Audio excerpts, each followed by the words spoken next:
19 years old and I'm 24 today.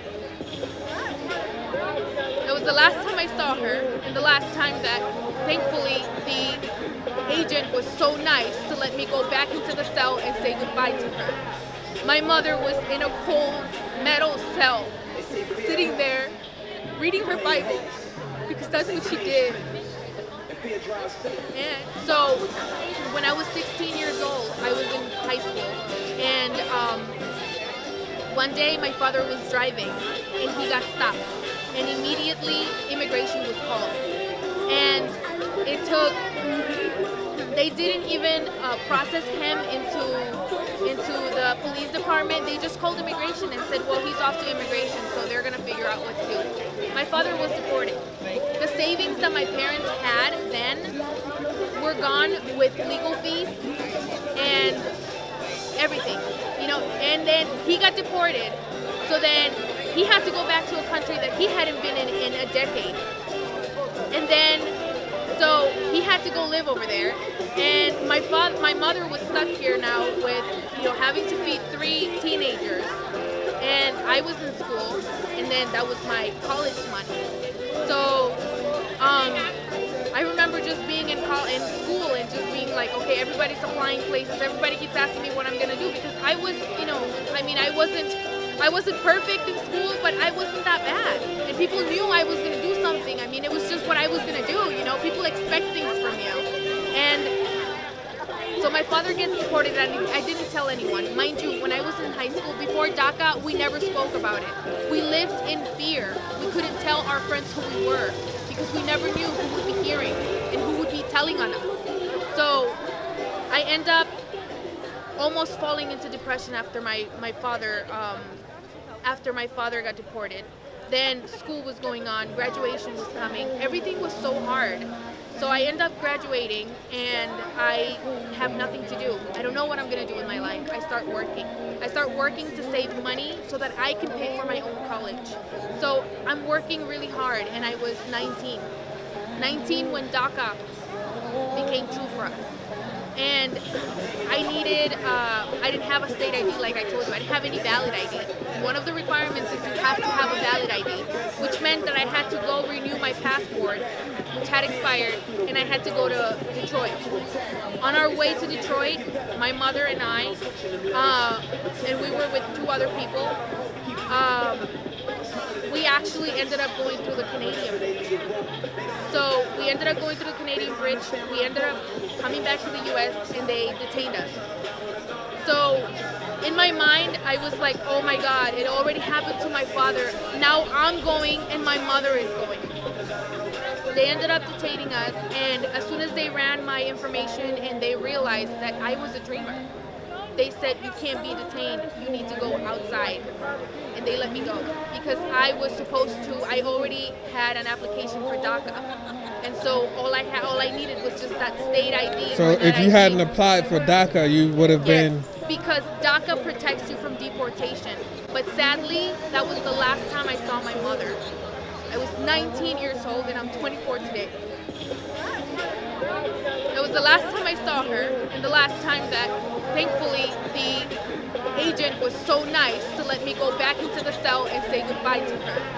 My mother was in a cold metal cell, sitting there, reading her Bible, because that's what she did. And she got deported. Well, she ended up being detained for like a month. So then my savings, again, had to go for my mother's legal fees and relocating her, buying a plane ticket for her, and sending her to Mexico and having her start all over again over there without her children. So then this was when I was 19 years old. I came back to Cleveland, and it was so hard to have to start over. You're 19. I mean, how many children today who are 19 can you imagine staying in a country by themselves? I didn't have anyone but my brother. We don't have family here. We have family in other states, but here in Cleveland, it's just my brother and I. And we only had each other, and we were so young. And so I promised myself I was going to get through it, but meanwhile, I was still waiting for the DACA permit to come in. So I had to start working somewhere again. And I was working in restaurants the whole time, just in restaurants, getting tips, this and that. And it was not what I wanted. I wanted my hours to be paid. I was putting in too many hours and getting nothing in return. And so I wanted to work in a place where I would be paid every minute that I was working, or put a price to my work. I wanted to do either or. And so I promised myself I was going to get myself through college. But can you imagine, being charged out of pocket for school, being 19 years old? Can you imagine having to work full time to be able to pay for your rent, for your car insurance, to pay for your food, for your bills, for your cell phone? Can you imagine on a minimum wage? And still helping your parents. And still helping my parents. How many people do you think could actually do that? Well, I started working really hard. Thankfully, my permit came. I applied for college. I finally got into the community college. I started college, and I can tell you that was one of the hardest things I did. And sadly, because I had to work full time and I couldn't say I have to come in at this time or I can't come in today, I have a test. I had to keep working. So I had to make a choice. You keep working or you keep going to school, but you need to work to go to school. So I ended up going for a couple of semesters until I decided I need to work. And then you kind of get, you kind of lose motivation sometimes because you don't get any help from anywhere. And so I ended up getting married. I ended up having a daughter who is 2 years old today, and I'm very thankful for her. One of my other passions was to sew, hand sew.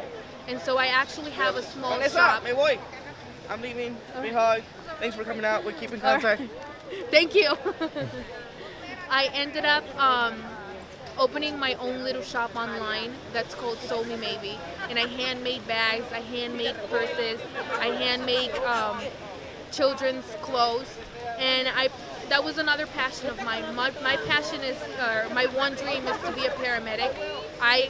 It's a big passion. You get a lot of work here. You get a lot of work here. It's a big passion of mine to give back to the community somehow.